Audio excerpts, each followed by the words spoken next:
अरे रानी, तुम सांवली ऊपर से यह काली साड़ी, वो अच्छी दिखेगी क्या तुम्हारे ऊपर? पहले ही तुम्हारे रंग को देखकर लोग ताना मारते हैं। पूरब रानी को बोला। देखो ना पूरब, मैं बोलती तो कहती सास बोलती रहती है हमेशा। ऐसा लगता है जैसे कौवे को काला टीका लगाया हो। पति और सास का बोलना सुनकर ज़रा उदास हो गई। वो काली नहीं थी, कृष्णवर्णीय और रानी नाक नक्शे में अच्छी थी, पर पति और सास कलर को लेकर रानी को हमेशा ताना मारते थे।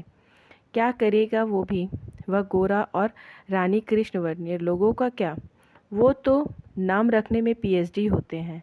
ब्लैक और वाइट की जोड़ी बोलते थे दोनों को।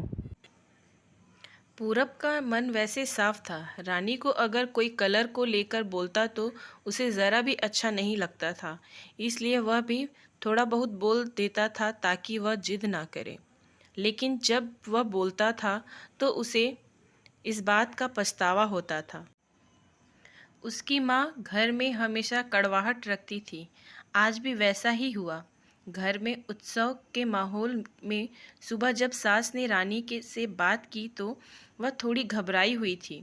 उसका चेहरा भी शांत था। पूरब वास्तव में खुद पर शर्मिंदा था। अपराधी की तरह बैठने के बजाय वह काम के लिए बाहर गया। कई सारी महिलाएं काली साड़ी पहनकर सड़कों पर चल रही थीं। सभी ही गोरी थी ऐसा नहीं था, लेकिन उन पर वह काली साड़ी अच्छी लग रही थी। पूरब काम की जगह पर गया। उसका बचपन का दोस्त विक्की और उसका पूरा परिवार साथ में था। जान पहचान हुई तभी पीठ के पीछे से विक्की की पत्नी आई। वह भी काली सांवली ही थी। काली साड़ी पहनी थी उसने। पीछे से एक आवाज़ आई, प्रतीक्षा दीदी, अच्छी दिख रही हो आप। आपकी साड़ी भी अच्छी है और आप भी। प्रतीक्षा के चेहरे पर खुशी आई। उससे ज़्यादा विक्की खुश हो गया था। पूरब विक्की को कुतूहल से देख रहा था। विक्की ने वह देखा और जाना। वो पूरब के सवालों को हल करना चाहता था। विक्की ने पूरब से सीधे ही पूछ लिया, पूछो तुम्हारे मन में जो भी है, मैं तुम्हें उसका उत्तर देने के लिए तैयार हूँ। पूरब पहले हड़बड़ाया, फिर वह बोलने लगा कि नहीं नहीं, ऐसा कुछ भी नहीं है।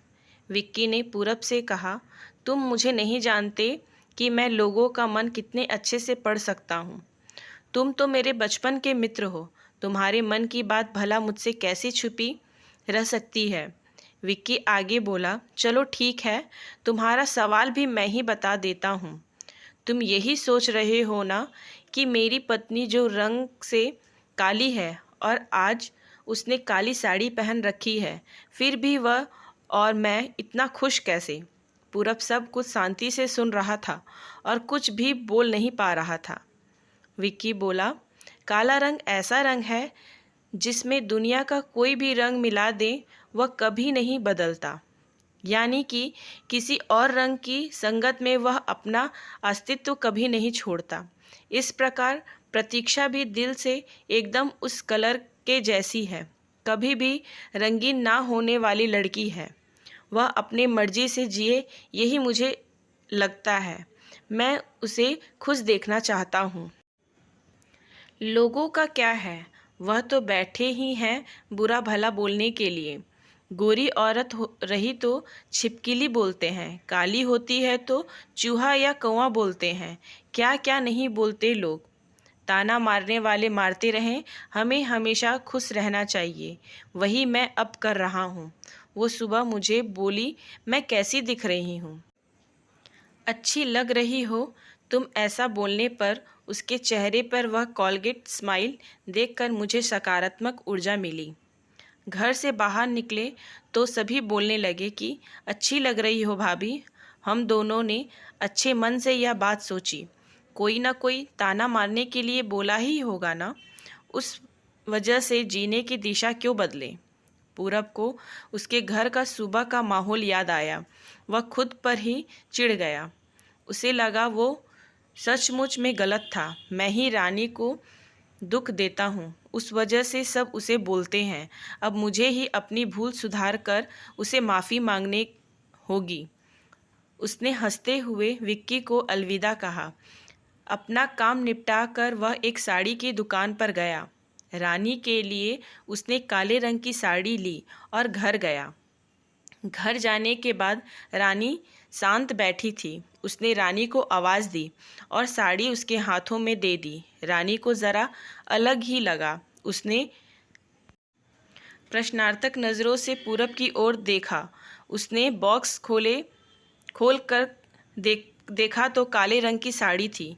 रानी, मैं लाया हूँ तुम्हारे लिए यह साड़ी। आज पहन के दिखाओ कैसी दिखती हो तुम। अच्छी नहीं लगी तो बदल देंगे साड़ी को। देखने तो दो कैसी दिखती हो तुम इस रंग में। रानी को ज़रा अच्छा लगा। चलो तैयार हो जाओ जल्दी, हम ज़रा बाहर जाकर आते हैं। एक क्लाइंट के पास जाना है, उन्होंने बुलाया है। जोड़ी में।